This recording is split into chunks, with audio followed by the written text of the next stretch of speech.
বিসমিল্লাহির রহমানির রহিম। আমার দশম শ্রেণীর শিক্ষার্থীরা, তোমরা কেমন আছো? আশা করি সবাই ভালো আছো। আজকের পল্লবী মাজুল ইসলাম মডেল হাই স্কুলের অনলাইন ক্লাসে তোমাদের স্বাগত। আমি সুলতানা জামান, সিনিয়র শিক্ষক, পল্লবী মাজুল ইসলাম মডেল হাই স্কুল।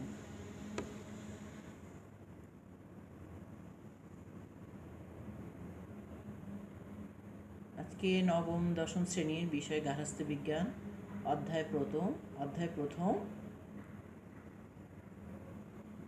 প্রথম থেকে আমি একটি ক্লাসের আয়োজন করেছি।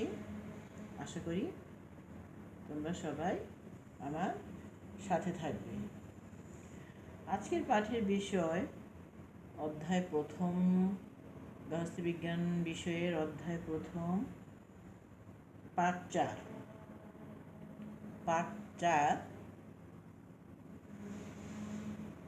বিষয়টা হলো গৃহ ব্যবস্থাপনার পদ্ধতি বা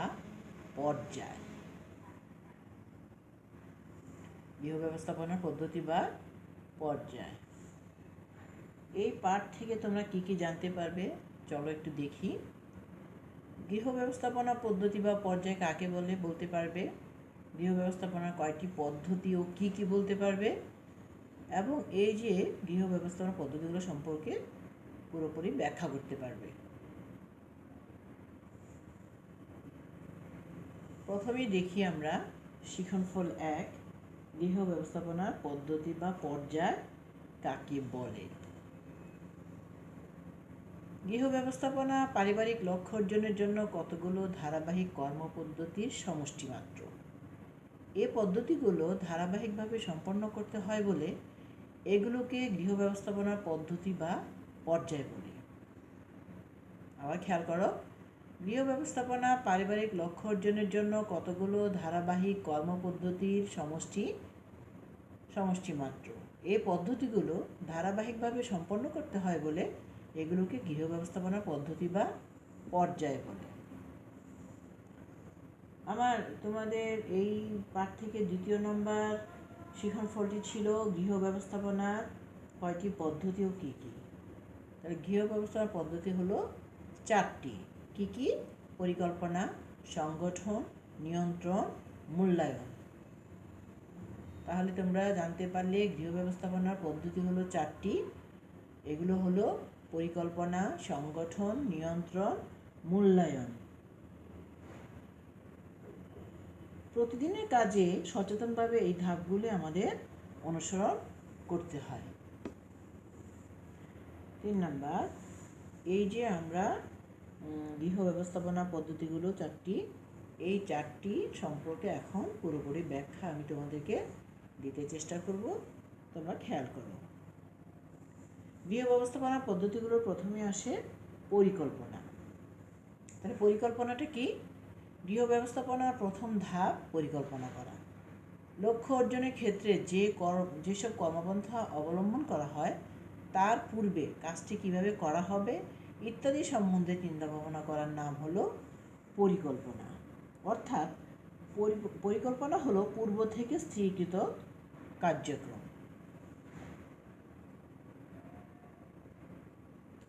পরিবারের সদস্যদের মধ্যে অবশ্যই ভালো সম্পর্ক থাকতে হবে। সম্পর্ক ভালো থাকলে পরিকল্পনা গ্রহণ ও বাস্তবায়ন সহজতর হয়। এখানে চলো দেখি আমরা পরিকল্পনা প্রণয়নের সময় কিছু বিষয় বিবেচনায় আনতে হয়। যেমন পরিবারের বিভিন্ন সদস্যদের মতামত যাচাই করে এবং প্রত্যেকের সুবিধা অসুবিধার কথা চিন্তা করে পরিকল্পনা করতে হবে। এরপর বিভিন্ন কার্যকলাপে সফলতা লাভ করতে হলে সদস্যদের দক্ষতা, ক্ষমতা, অভিজ্ঞতা, কাজ করার ইচ্ছা অনিচ্ছা ইত্যাদি পরিকল্পনার বিবেচনার বিষয় হিসেবে অন্তর্ভুক্ত থাকতে হবে। সুতরাং সঠিক পরিকল্পনা করতে হলে বিভিন্ন সদস্যদের মধ্যে অবশ্যই সম্পর্ক ভালো থাকতে হবে। সম্পর্ক ভালো থাকলে পরিকল্পনা গ্রহণ ও বাস্তবায়ন সহজতর হবে। আরেকটি ধাপ হলো পরিকল্পনা এমন হতে হবে যেন প্রয়োজন বোধে পরিবর্তন করা যায়, অর্থাৎ নমনীয় হতে হবে। হঠাৎ করে কোনো জটিল সমস্যার সৃষ্টি হলে তা সমাধান করার উপযোগী পরিবেশ সৃষ্টি করা যায়, সে বিষয়ে দৃষ্টি দিতে হবে। তাছাড়া পরিকল্পনা যতদূর সম্ভব সহজ সরল হওয়া উচিত। আচ্ছা, তারপরে পরিকল্পনা পরিবারের সকলের গ্রহণযোগ্যভাবে তৈরি করতে হবে। দ্বিতীয় নম্বর পদ্ধতি হলো সংগঠন। গৃহীত পরিকল্পনা অনুযায়ী পরিবারের বিভিন্ন কাজগুলোর মধ্যে সংযোগ সাধন করার নামই হলো সংগঠন। আবার খেয়াল করো, গৃহীত পরিকল্পনা অনুযায়ী পরিবারের বিভিন্ন কাজগুলোর মধ্যে সংযোগ সাধন করার নামই হলো সংগঠন। সংগঠনের পর্যায়ে কোনো কাজ কোথায় ও কিভাবে করা হবে তা স্থির করা হয়। কাজ করতে গেলে কোন কাজ কাকে দিয়ে করানো হবে, সে কাজ সম্পর্কে কার অভিজ্ঞতা আছে, কিভাবে কাজটি করতে হবে, কি সম্পদ ব্যবহার করা হবে ইত্যাদি বিবেচ্য বিষয়সমূহ সংগঠনে অন্তর্ভুক্ত। এক কথায় কাজ, কর্মী ও সম্পদের মধ্যে সমন্বয় সাধন করাকেই সংগঠন বলে। এই সংগঠনেরও 3টি পর্যায় আছে। চলো দেখি এই 3টি পর্যায় কি কি। প্রথম পর্যায়ে ব্যক্তি তার করণীয় কাজের বিভিন্ন অংশের একটি ধারাবাহিক বিন্যাস রচনা করে। দ্বিতীয় পর্যায়ে ব্যক্তি তার কোন কাজ আগে এবং কোন কাজ পরে হবে তা ধারাবাহিকতা রচনা করে।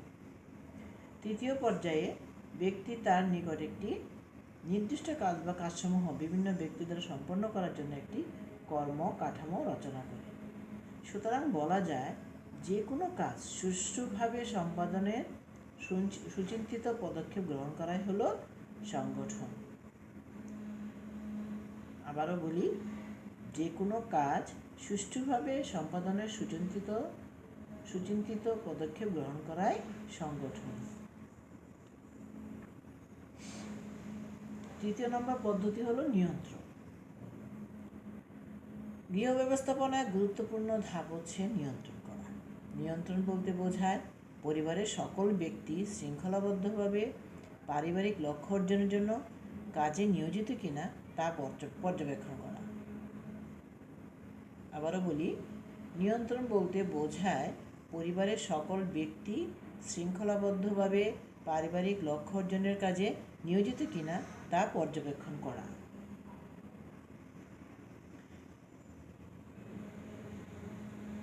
কাজ চলাকালীন অবস্থায় কাজের অগ্রগতি পর্যবেক্ষণ করে দেখতে হবে যে পরিকল্পনা করা হয়েছে সে অনুযায়ী কাজ হচ্ছে কিনা, যাকে যে কাজ দেওয়া হয়েছে সে কাজ সঠিকভাবে করছে কিনা ইত্যাদি। প্রয়োজন বোধে কাজের ধারা পরিবর্তন করে সম্পাদনের ব্যবস্থা করতে হবে। নিয়ন্ত্রণ ব্যবস্থার কতগুলো স্তরে পর্যায়ক্রমে অগ্রসর হয়। এই পর্যায়গুলো হলো আবারও খেয়াল করো, নিয়ন্ত্রণ ব্যবস্থা কতগুলো স্তরে পর্যায়ক্রমে অগ্রসর হয়। যেমন কর্মে সক্রিয় হওয়া, পর্যবেক্ষণ করা, অভিযোজন করা বা খাপ খাওয়ানো।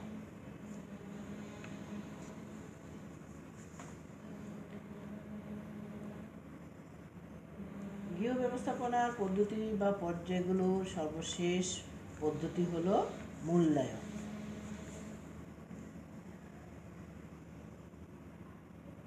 কাজের ফলাফল বিচার বা যাচাই করাই হচ্ছে মূল্যায়ন।